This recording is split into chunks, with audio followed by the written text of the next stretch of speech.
Hello Internet, my name is Jabren and I am a photographer and filmmaker here on YouTube. If you've been anything like me these past couple of months, it's been very hard to find my creative struggle. See, here on the platform of YouTube, or even when it comes to photography, a lot of our work depends on us being collective or collaborative with other people. And in a sense, with photography, with me, I shoot portraits. It's been very hard seeing as the world's been on lockdown. So I've been trying to find new ways to find my creativity back a little bit, and I didn't really know where to go with anything, so I thought I would enlist the help of one of my best friends.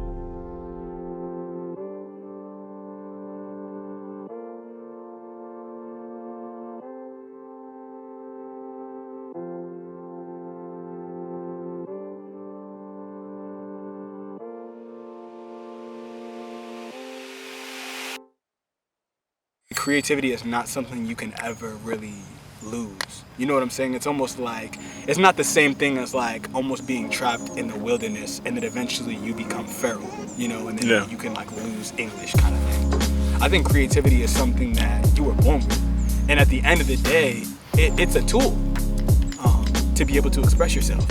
And the reason why I say it like that is because almost like you were born with creativity, but when you were 6, 7 years old, you didn't know how to use it in the most efficient manner. You had to grow up and be able to, you know, become skilled with creativity. That's what's so funny about creativity, is that people think that you're born this gifted person that's just kind of like, oh man, you can like do anything, but it's really not. Creativity is really just somebody who is easily self-motivated. You know, anybody can be self-motivated, but creativity is just that sense of wonder.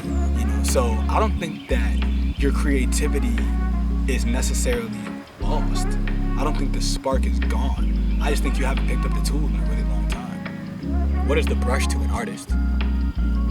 There is no purpose for it. The purpose is created by the creator. I was in my car on the way home thinking about like my original videos, and I think the biggest thing to me was the difference between how I created videos then and how I create them now was I kind of looked at my camera not as gear in a sense. With anything creative, it's supposed to be fun. You're supposed to enjoy it.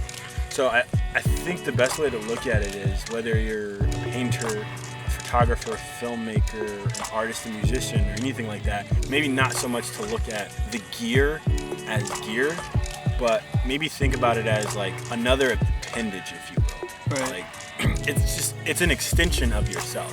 Think of it as part of who you are. Creativity is the same way. You know, it's a part of you. That's what art is. You know, creativity and art, they go together, because art is like an expression of who you are. You know, I know for a long time for me, when it came to making music and writing lyrics about things, I would have a difficult time trying to write what I'm going through the lyrics. If I'm being honest with you, that's just not the kind of artist I am. And it's kind of funny saying that, because I feel like that is kind of like a defining marker for me. Like, a lot of artists do that. A lot of artists use music as like almost like a vessel. Like it's telling your story either through the eyes of somebody else or through an analogy and illustration, but for me, I don't do that. In fact, for me, music is less of a representative and more of a vehicle, because I use music in the fact that I talk about where I want to be. I don't talk about where I am. And that might be where I want to be in the future. It might be where I imagine being, you know. It's just like a place that I can almost like escape from. So a lot of times in my music, I talk about things that I'm not even going through. And some people find that controversial, because it's kind of like, well, how can you talk about something that, you know, you've never been through? But my music's not meant to give anybody advice. It's just meant to show you my world.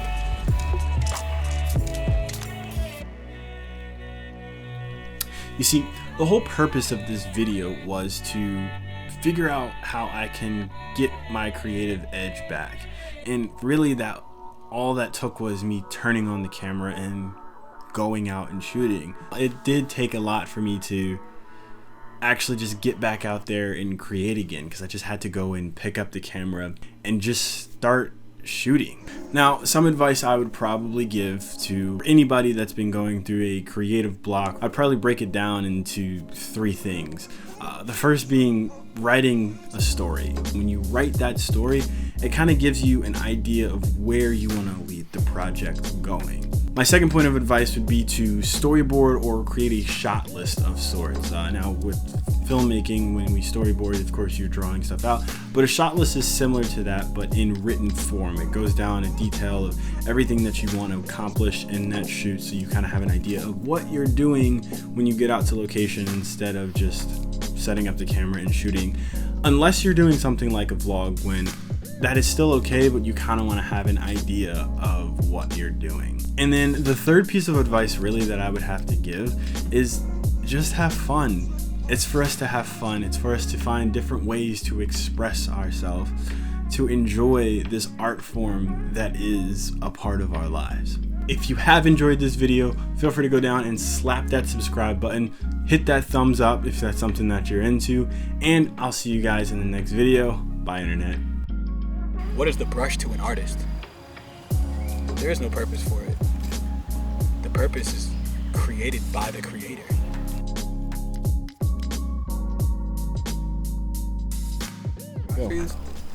Boss fiends are like when you stick your finger in your eye, it's really hard, and then you like open your eyes and you see these like little sparks and stuff like that. It's like those little white things that are like floating, little floating whiteys. What does this have to do with anything? I have no idea. I just thought of the word.